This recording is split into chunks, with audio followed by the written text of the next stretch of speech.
சரித்திர நாவலாசிரியர் சாண்டில்யன் அவர்கள் எழுதிய விஜயமகாதேவி பாகம் 3 அத்தியாயம் 46 பஞ்சனை தந்த வேதனை.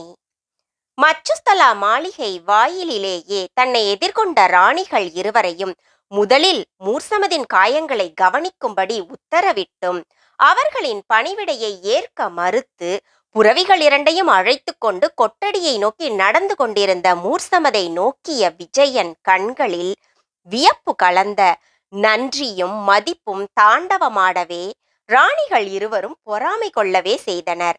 அதன் விளைவாக திரிலோக சுந்தரி சொன்னாள், எங்களை மணந்ததை விட மூர்சமதையே மணந்திருக்கலாம் என்று. ஏன் மணக்கவில்லை என்பதற்கு இன வேற்றுமைதான் காரணமாக இருக்கும் என்று தூபம் போட்டாள் சுடர்விழி.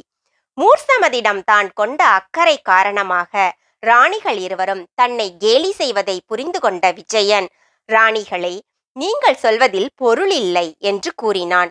ஏன் பொருள் இல்லை என்று வினவினாள் திரிலோக சுந்தரி. இத்தனை நாட்கள் மனைவிகளை பிரிந்திருந்தும் மூர்சமதை பற்றியே நினைத்து கொண்டிருக்கிறீர்கள் என்று குற்றம் சாட்டினாள் சுடர்விழி. விஜயன் அவர்கள் சொல் தாக்குதல்களை கண்டு சிறிதும் மசிந்தானில்லை. காரணம் உங்களுக்கு தெரியாது என்று மட்டும் சொன்னான் உற்சாகம் நிறைந்த குரலில். என்ன காரணமோ? சுந்தரி வினவினாள் சுடு குரலில். ஏதாவது காரணம் கண்டுபிடிப்பார், சுடர்விழி இகழ்ச்சி நிரம்பிய குரலில் சொன்னாள்.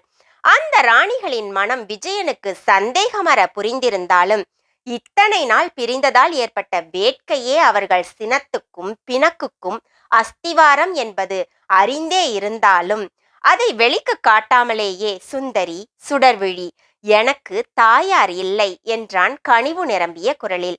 கடைசி வரையில் யாருக்குத்தான் தாயார் இருப்பார்கள்? என்றாவது ஒரு நாள் அந்த பிரிவு வந்துதானே தீரும் என்று தத்துவம் பேசினாள் திரிலோக சுந்தரி.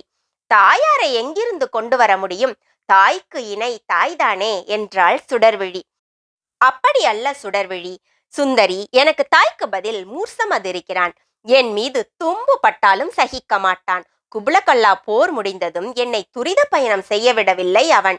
வழியில் ஓர் அருவியில் இறங்கி எனது காயங்களுக்கு சிகிச்சை செய்த பின்பே புரவியேற விட்டான். அவன் காயங்களை அவன் கவனிக்கவில்லை. இங்கு வந்த பிறகு உங்களை அவன் காயங்களை பரிசோதிக்க சொன்ன பிறகும் அவன் அதை பற்றி பதிலேதும் சொல்லாமல் புரவிகளை அழைத்து கொண்டு கொட்டடிக்கு சென்று விட்டான். புரவிகளை தேய்த்துவிட்டு அவற்றுக்கு தீனி போட்ட பிறகுதான் தன்னை பற்றி சிந்திப்பான். வேண்டுமானால் போய் பாருங்கள் என்று ராணிகளை நோக்கி கூறிவிட்டு மாளிகைக்குள் சென்றான் விஜயன். அவனை தொடராமல் கொட்டடியை நோக்கி சென்றனர் ராணிகள் இருவரும். அங்கு மூர்சமத் மேலங்கியை நீக்கிவிட்டு இடுப்பு வரையில் சராய் அணிந்தபடி புரவிகளை தேய்த்து விட்டு கொண்டிருந்தான். அவன் மார்பில் காணப்பட்ட 2 பெரிய வெட்டுக்காயங்களையும் வலது காலில் பாய்ந்த ஒரு வேலின் விளைவாக சராயில் பட்டு காய்ந்திருந்த சக்கரவட்டமான குருதி கரையையும் பார்த்த ராணிகள் அந்த கர்ம வீரனை கண்டு பிரமித்தார்கள். அவர்கள் கொட்டடிக்குள் வந்ததை கூட பாராமல் புரவிகளை தேய்ப்பதில் முனைந்திருந்ததை பார்த்த சுந்தரி சமத் என்று மெதுவாக அழைத்தாள். ராணியின் குரல் திடீரென்று கேட்டதால் புரவியை தேய்ப்பதை நிறுத்தி சற்றே திரும்பிய மூர்சமத், மகேசி, என்ன கட்டளை என்று கேட்டான். சுந்தரி பதில் சொன்ன முன்பு சுடர்விழி முந்திக்கொண்டு, சமத், உன் உடம்பு காயங்களை கவனித்துவிட்டு புரவிகளை கவனிக்க கூடாதா என்று வினவினாள். மூர்சமத் அவ்விருவரையும் வியப்புடன் நோக்கிவிட்டு சுடர்விழி மீது தன் பார்வையை நிலைநிறுத்தி, ராணி, இந்த உடம்பை சுமந்து செல்லும் இந்த புரவிக்கு தனது அலுப்பை வாய்விட்டு சொல்ல முடியாது. அதை கவனித்துவிட்டு எனது உடம்பை நான் கவனிக்கிறேன். அப்படி எனக்கு காயம் எதுவும் பலம் இல்லை என்று கூறிவிட்டு நீங்கள் சென்று மன்னரை கவனியுங்கள் என்றான். அதை கேட்ட சுந்தரி புன்முறுவல் கொண்டாள். சமத், தாயை கவனிக்காமல் நாங்கள் சேயை கவனிக்க முடியாது என்றாள். தாயா? பிரமிப்புடன் வந்தது சமதின் கேள்வி. ஆம், நீ எங்கள் கணவருக்கு தாயார், ஆகையால் எங்கள் மாமியார். உங்களை முதலில் கவனிக்கிறோம், வாருங்கள் என்று கூறிய சுந்தரி, சுடர்விழி, சிறிது துணியை எடு என்றாள். சுடர்விழி துணி ஏதும் கொண்டு வராததால் தனது முந்தானையை சிறிது கிழித்து கொடுக்க சுந்தரி அங்கிருந்த நீரில் அதை பிழிந்து மூர்சமதின் மார்பு காயங்களை கழுவினாள். ஐயோ, விடுங்கள் என்னை, இது தகாது. தங்கள் பதவிக்கு நான் கேவலம் பணியாள் என்று சமத் அலறியும் இருவரும் கேட்கவில்லை. அவன் மார்பு காயங்களை துணி கொண்டு துடைத்தாள் சுந்தரி. காலில் சராயை சிறிது கிழித்து கணுக்காலுக்கு சிறிது மேலே வேல் பாய்ந்த இடத்தை சுடர்விழி துடைத்தாள். உன்னிடம் ஏதோ களிம்பு இருக்கிறதாமே என்று கேட்ட சுந்தரி அவன் மேலங்கி பையிலிருந்து அதை எடுத்து வந்து காயங்களுக்கு தடவினாள். சமத், இனி புறவிகளை நீ கவனி, சீக்கிரம் உனக்கு உணவை அனுப்பி வைக்கிறோம் என்று சுந்தரி கூற இருவரும் மாளிகையை நோக்கி நடந்தார்கள். மாளிகையில் அவர்கள் நுழைந்த போது முதல் கூடத்தின் நடுவிலேயே விஜயன் உட்கார்ந்திருந்தான்.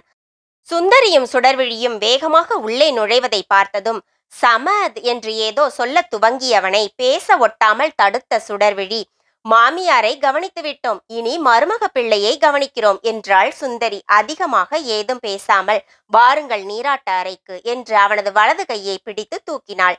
இடதுபுறம் அதே சேவையை சுடர்விழியும் செய்யவே 2 வீரர்களுக்கிடையில் செல்லும் கைதியை போல விஜயன் அவர்களிடையே சென்றான். வேறு பணிமக்கள் யாரையும் விடாமல் 2 ராணிகளுமே அவனுக்கு நீராட்டினார்கள். வாசனை திரவியங்களின் சொட்டுகள் விடப்பட்ட பரிமளமான நீரை அவன் மீது மொண்டு சுந்தரி ஊற்ற, வாசனை பொடி கொண்டு அவன் உடலை சுடர்விழி தேய்க்க மகாராஜாவுக்கு சுக ஸ்நானம் நடந்தது. இருவரும் அவனை நீராட்ட வேண்டிய அவசியத்தால் தங்கள் ஆடையின் மேல் பகுதியை இழுத்து இடுப்பில் கட்டிக்கொண்டு நீர் படாதிருக்க தங்கள் சேலையையும் தூக்கி இடுப்பில் செருகிக் கொள்ளவே அவர்கள் வழவழத்த தொடைகளை கண்ட வண்ணம் நீராடிய விஜயன் தனது தலையில் அவர்கள் நீரை மொண்டு ஊற்றிய போது கண்களின் மீது நீர் வழிந்தோடியதன் விளைவாக கண்களில் அவர்கள் தொடைகளின் பரிமாணம் சற்று அதிகமாகவே தெரிந்ததைக் கண்டு உணர்ச்சிகளில் சிக்கி, இங்குதான் விஞ்ஞானம் வருகிறது என்று கூறினான். விஞ்ஞானமா என்றால் நீரை மொண்டு ஊற்றிய சுந்தரி. முகத்தில் இருந்த நீரை துடைத்து கொண்ட விஜயன், ஆமாம் விஞ்ஞானம்தான் என்றான். விஞ்ஞானத்திற்கு என்ன இப்போது? எரிந்து விழுந்தாள் சுடர்விழி. சுந்தரி என் தலையில் நீரை மொண்டு ஊற்றினாளா என்று துவக்கினான் விஜயன். ஆமாம் ஊற்றினேன். அதனால் என்ன? சுந்தரியின் குரலில் பொய் ஆத்திரம் துலங்கியது. ஊற்றும் நீர் முகத்தில் விழுகிறது. விஜயன் விளக்க முற்பட்டான். விழுந்தால் என்ன? சுடர்விழி கேட்டாள். நான் உட்கார்ந்து நீராடுகிறேன் விஜயன் சொன்னான். ஆம் என்றாள் சுந்தரி. நீங்கள் இருவரும் நின்று கொண்டு என்னை நீராட்டுகிறீர்கள்.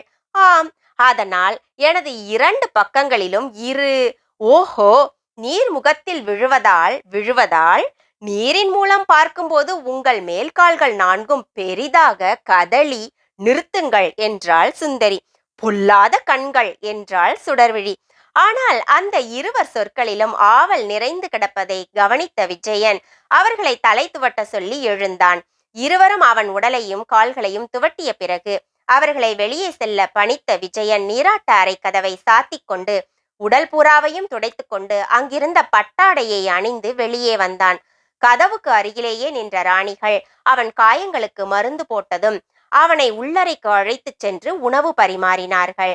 அவர்களையும் உணவருந்தி வருமாறு சொல்லி தனது சயன அறைக்கு சென்று பஞ்சனையில் மல்லாந்து விட்ட சிங்கள இளவல் தனது சுகந்த நீராட்டத்தையும் நீராட்டத்தை கூட மறக்கடித்த 2 ராணிகள் ரகசிய அழகுகளையும் நினைத்து நினைத்து உணர்ச்சி வசப்பட்டு கொண்டிருந்தான். இரவு நன்றாக முற்றிவிட்ட சமயம் சாளரத்தின் மூலம் தென்றல் மிக மெதுவாக வந்து அவன் உடல் மீது இதமாக ஊர்ந்து கொண்டிருந்தது. சாளரத்துக்கு வெளியே வானில் மின்னிய நட்சத்திரங்களின் மிக லேசான வெளிச்சமாகவே காணப்படாததால் அநேகமாக அறையில் இருட்டுத்தான் சூழ்ந்திருக்க வேண்டும். அங்கிருந்த அலங்கார தூங்கா விளக்கு மட்டும் கண் சிமிட்டு எரியாவிட்டால் விளக்கு மங்களாயிருந்தாலும் அவன் மீது ராணிகள் பூசிய நறுமண நீராட்ட பொடியின் காரணமாகவோ தலையில் தடவித்தான் பிறகு வாரிக்கொண்ட எண்ணெயின் சுகந்தத்தினாலோ அந்த அறையை மனம் சூழ்ந்திருந்தது. அதை அவன் முகர்ந்து அனுபவித்துக் கொண்டிருக்கையில் உள்ளே வந்த சுடர்விழி தனது கையில் இருந்த சாம்பிராணி கிண்ணத்தை ஒரு மூலையில் வைக்கவே அதன் நறுமணம் வேறு அறையை சூழ்ந்து கொண்டது. சுடர்விழி வந்ததும் சுந்தரியும் உள்ளே வந்தாள். இருவரையும் கட்டிலில் இருந்தபடியே மாறி மாறி பார்த்த விஜயன் அவர்கள் உடை மிக சிக்கனமாக இருப்பதை கவனித்தான். இருவரும் நீராடி இருந்ததால் அவர்கள் கருங்குழல்கள் லேசான பட்டு கயிற்றால் கட்டப்பட்டிருந்தாலும் முக்கால் கூந்தல் பிரிந்தே நின்றன. இருவரும் அந்த இரவிலும் மை தீட்டியிருந்தார்கள். தங்கள் கருவிழிகளுக்கு இருட்டில் எதற்காக மை தீட்ட வேண்டும் என்று தனக்குள்ளேயே கேட்டுக்கொண்டாலும் அந்த மையும் அவன் உணர்ச்சிகளை கிளறலாயிற்று. இருவரும் சிறு கச்சைகளையே அணிந்திருந்தார்கள். சேலைக்கு பதில் சிற்றாடையே அணிந்திருந்ததால் அந்த ஆடைகள் மறைப்பது போல் அரைகுறையாக வெளிப்படுத்திய அழகுகள் சிங்கள இளவனின் சித்தத்தை அள்ளிச் சென்றன. இரு அழகிகளும் அவன் இரு பக்கங்களிலும் அமர்ந்து அவன் கால்களை வருடினார்கள். மன்னவா, போருக்கு பின்பு களைத்து வந்திருக்கிறீர்கள், பேசாமல் உறங்குங்கள் என்றாள் சுந்தரி. அவன் வலது காலை சற்று அதிகமாகவே அழுத்தி கொடுத்து, சுந்தரி சொல்வது உண்மைதான் மகாராஜா. போரில் வெற்றி வாகை சூடி வந்திருக்கிறீர்கள். உடம்பில் காயங்கள் வேறு இருக்கின்றன என்ற சுடர்விழி அவன் இடது காலின் மேல் பகுதியை வருடினாள். போர் வீரர் காயத்துக்கு மருந்து எது தெரியுமா என்று விஜயன் சொன்னான் கூரையை பார்த்த வண்ணம். எது சொல்லுங்கள் என்றாள் சுடர்விழி. அந்த மருந்தை நாங்கள் அளிக்கிறோம் என்றாள் சுந்தரி. பெண்களே, கதை சொல்லட்டுமா என்று வினவினான் விஜயன் புன்முறுவல் கொண்டு. சொல்லுங்கள் என்றாள் சுந்தரி. ராமன் என்றொரு மகாவீரன் இருந்தான். விஜயன் துவங்கினான். ராமாயணம் எங்களுக்கும் தெரியும் என்றாள் சுந்தரி. ஆனால் ஒன்று தெரியாது உங்களுக்கு என்ற விஜயன் லேசாக நகைத்தான். எது? சுடர்விழி கேட்டாள். தண்டகாரண்யத்தில் கரதூஷணர்களுடன் போரிட்டு வெற்றி கொண்ட ராமன் மார்பில் பல காயங்களுடன் சீதையிடம் வந்தான். அவள் சொல்லுங்கள் என்றாள் சுந்தரி. சீதை அவன் காயங்களுக்கு மருத்துவம் செய்தாள். விஜயன் தயங்கினான். எப்படி? சுடர்விழி கேட்டாள். பர்த்தாரம் பரிவுஸ்பஜே என்று சமஸ்கிருதத்தில் சொன்ன விஜயன் கணவனை இறுக அணைத்தாள். அதுவே மருந்தாயிற்று அவனது காயங்களுக்கு. கணவனுக்கு மருத்துவம் பார்க்கும் முறை அதுதான் என்று தமிழிலும் சொல்லி வால்மீகி முனிவரே இதை எழுதியிருக்கிறார். இது என் கற்பனை அல்ல என்றவாறு கண்களை மூடிக்கொண்டான். இதை கேட்டதும் சுந்தரி தனது விழிகளை சுடர்விழியின் விழிகளுடன் கலந்தாள். அடுத்து இரு மங்கையரும் அவன் மார்பு மீது படுத்தார்கள். இருவருடைய பனைத்த மார்பகங்கள் பட்டதால் உணர்ச்சி வெள்ளத்தில் அழுந்தினாலும் அதை வெளிக்கு காட்டாமல், அடடே, என்ன செய்கிறீர்கள் என்னை என்று எரிந்து விழுவது போல் நடித்தான். மருத்துவம் செய்கிறோம் என்றாள் சுந்தரி அவனது இடது காதுக்கருகில். முனிவர் சொன்னபடி செய்கிறோம் என்றாள் சுடர்விழி அவன் வலது காதுக்கருகில். விஜயன் அவர்கள் அணைப்பில் திண்டாடினான். அவன் கைகள் மேலெழுந்து அவர்கள் இருவர் கழுத்தையும் இறுக்கின. பிறகு முன்புறமாக இறங்கி துழாவத் தொடங்கின. இரு பெண்களும் பேசவில்லை. உணர்ச்சி பெருக்கால் பெருமூச்சு விட்டனர். சரி சரி, உறங்குங்கள் என்றாள் சுந்தரி. ஆம், அழுத்திருக்கிறீர்கள் என்று கூறி கட்டிலை விட்டிறங்கி தரையில் படுத்துக்கொண்டாள் சுடர்விழி. நானும் வருகிறேன் சுடர்விழி என்றாள் சுந்தரி.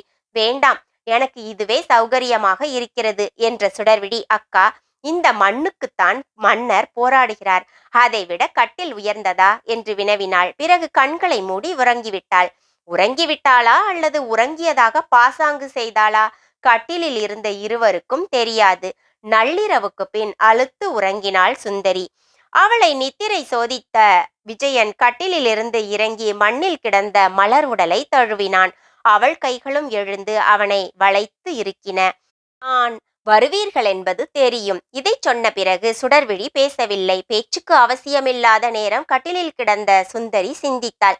பூனை கண்ணை மூடிக்கொண்டால் உலகம் அஸ்தமித்து விட்டதாக நினைக்கிறது என்று உள்ளூர சொல்லிக்கொண்டாள். மெல்ல புன்முறுவலும் கொண்டாள். கீழிருந்து மெல்ல காதில் விழுந்த அரவத்தால் பஞ்சனையும் நொந்தது அந்த பைங்கிளிக்கு. அப்பொழுது சிந்தித்தாள் சுந்தரி. சோழர் சிறையில் இருக்கும் மூன்றாம் ஆவலும் வந்தால் நிலைமை எப்படி என்று அந்த நினைப்பு பஞ்சனை தந்த வேதனையை விட அதிக வேதனையை தந்தது. அத்தியாயம் 47 மீண்டும் தொடரலாம். நன்றி. பிரியங்களுடன் பிரசன்னா.